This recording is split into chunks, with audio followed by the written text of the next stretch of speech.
BGC Toyota.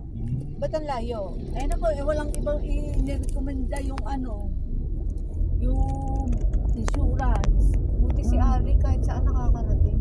Naku, sabi niya, Makati alert. Oo, ang daming huli Ayun, doon. ayun. Ang daming traffic din sa Makati.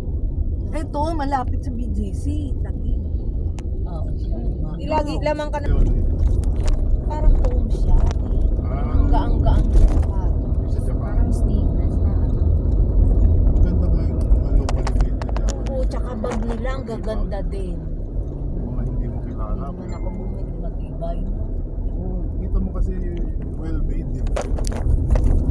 Hindi ko na Minsan meron din. Siyempre may naliligaw din na hindi maganda. Ay, mga tinda sa yan. Ayun pala, oh, merong ano. Tatagan. Dito ang bilihan. Oo. Galing, magkaroon na. Ganda, meron. Oo, yun. Ayun, may mga bike na ano. Pupunta dyan. Para lang punta. Parang Divisoria. Wala yun. Kasi titingnan mo lang. Tanggal ko yung ako. Ay yung punong align ba siya? Ay yung Yun, tama. Papabili ka Oo, dyan na rin. Ano, kasi